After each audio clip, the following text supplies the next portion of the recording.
शैतान चूँकि हमारा दुश्मन है, बहुत बड़ा दुश्मन है। और अगर मैं किसी का दुश्मन हूँ ना, तो मैं दो तरह से उस पे अटैक करूँगा। जैसे कंट्रीज़ किसी दूसरी कंट्री को गिराना होता है ना, दो तरह से अटैक करते हैं। मार तो सकते नहीं, ज़ाहिर है, डायरेक्ट जंग तो कर नहीं सकते। एक विल पावर तोड़ते हैं, दूसरा उसकी सोर्सेज काटते हैं उस दूसरी कंट्री की, उसकी इकोनॉमिक सोर्स, उसकी पॉलिटिकल सोर्स, उसके सारे सहारे चेक करते हैं, एक एक को काटते हैं।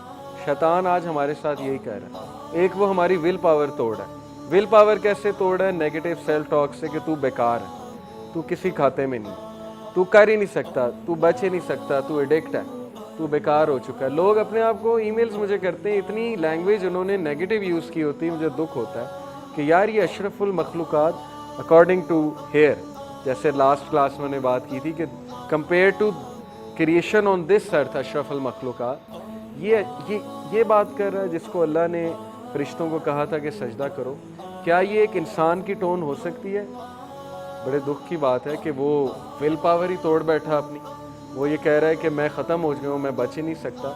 तो ये शैतान है जो आपकी विल पावर तोड़ना चाहता है, जो आपको ये प्रूव करना चाहता है कि तू नहीं कर ही नहीं सकता, तू इस जोगा ही नहीं है। पहली बात। दूसरी बात, वो आपकी सोर्सेस काटता है, हर तरह की सोर्स, और सबसे बड़ी सोर्स है अल्लाह। वो आपको अल्लाह से दूर करता है आहिस्ता आहिस्ता। पहले नमाज़ें छुड़वा के, फिर ये कि नमाज़ों के हवाले से दिल में एक तंगी सी बना के कि यार नमाज क्यों मैं पढ़ूँ, सुस्ती सी होती है नमाज़ पढ़ने के हवाले से, उठा नहीं जाता, नमाज़ पढ़ी नहीं जाती। फिर अल्लाह से जो एक आधी दुआ आप कर रहे थे हफ्ते में, वो भी जाती है, अल्लाह से ताल्लुक़ ही कोई नहीं। फिर जो कभी सोते हुए कभी अल्लाह से बात कर लेते थे, वो भी जाता है। आहिस्ता आहिस्ता आहिस्ता आहिस्ता अल्लाह निकलता जाता है लाइफ से, यानी हम खुद निकालते हैं अल्लाह सुब्हानहू व तआला के कॉन्सेप्ट को। तो ये वो हमारी सोर्स तोड़ है, हमारा ताल्लुक़ तोड़ है अल्लाह से। जब उसने ये दो चीज़ें कर ली ना, आपकी विल पावर तोड़ दी और आपका अल्लाह से जो थोड़ा बहुत कांटेक्ट था वो भी तोड़ दिया, तो फिर समझें कि वो सक्सेसफुल हो गया आप। और यही बात अल्लाह ने वार्न की कि देखो वो तुम्हारा बदतरीन दुश्मन है। आज हमारी यूथ डीमोटिवेटेड क्यों है? क्योंकि उनको नाउमीदी है। उनको ये नाउमीदी है कि पता नहीं हमारे हालात चेंज होंगे कि नहीं होंगे, पता नहीं हमारी कौम कहाँ जा रही है। तो ये नाउमीदी से हमें निकलना पड़ेगा हमारी विल पावर के थ्रू। ईमान की ताकत तो बहुत ऊपर की बात है, पहले तो हम विल पावर की बात करें ना। एक बंदा चेंज ही नहीं होना चाहता, उसको कैसे कोई चेंज कर लेगा? एक बंदा अपने हालात को तब्दील ही नहीं करना चाहता, ये तो कुरान में है। सूरह रात में अल्लाह कहते हैं कि अल्लाह उस कौम की हालत नहीं बदलता जो खुद नहीं बदलना चाहते। उसकी हालत कैसे अल्लाह बदल देगा? डिसीजन ही नहीं ले रहा है एक बंदा चेंज होने का, वो अपनी गलतियां ही नहीं करेक्ट करना चाहता, वो सबमिट कर चुका है। वो कहता है कि मैं ही गलतियां करूंगा ही करूंगा, मैं एडिक्ट हो चुका हूँ, अब मैं नहीं बदल सकता।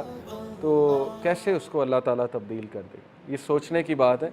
अपनी विल पावर पे काम करें, अपने आप से पॉजिटिव सेल्फ टॉक किया करें, अपने आप को थपकी दिया करें। ओके, जब आप कोई अच्छा काम करें अपने आप को अच्छा ट्रीट किया करें।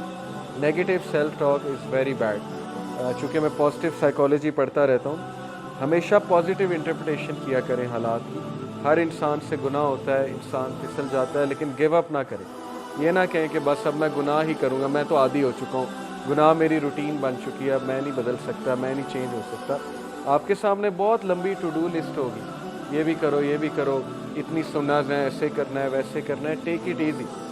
अल्लाह के नबी सल्लल्लाहु अलैहि वसल्लम ने कहा, religion is easy, whoever overburdens himself will not be able to do so. Religion आसान है, जो कोई इसमें ओवरबर्डन करने की कोशिश करता है अपने आप को, ओवरबर्डन से मुराद है कि बहुत सी जिम्मेदारियां अपने ऊपर ले लेता है और मैराथन की बजाय जो है वो स्प्रिंट रेस लगाने लग जाता है। एक ही दिन में चेंज हो जाऊंगा, और एक दिन में चेंज ना हो तो फिर डिप्रेस होता है।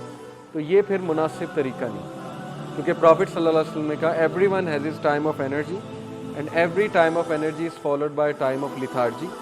हर इंसान पे एनर्जी का टाइम आता है, एनर्जी का टाइम के बाद लिथार्जी का टाइम आता है। और फिर कहा, but I have hope for the one who is moderate, who is on the middle path. लेकिन मुझे उसके बारे में होप है जो मॉडरेट चलता है, दरमियानी राह इख्तियार करता है। सहाबा का भी आप तर्ज़ अमल देख लें, वो दरमियानी राह पर थे। हमेशा वो उतने अमल करते थे जितने अमल वो कर सकते हैं, लेकिन फ़राइज़ नहीं छोड़ने। फ़राइज़ की अगर मैं बात करूँ, फ़राइज़ तो करने ही करने। सो टेक इट ईजी, अपने ऊपर जो है वो आसानी करते हुए, रहम करते हुए, अल्लाह के बारे में हमेशा अच्छा गुमान करते हुए।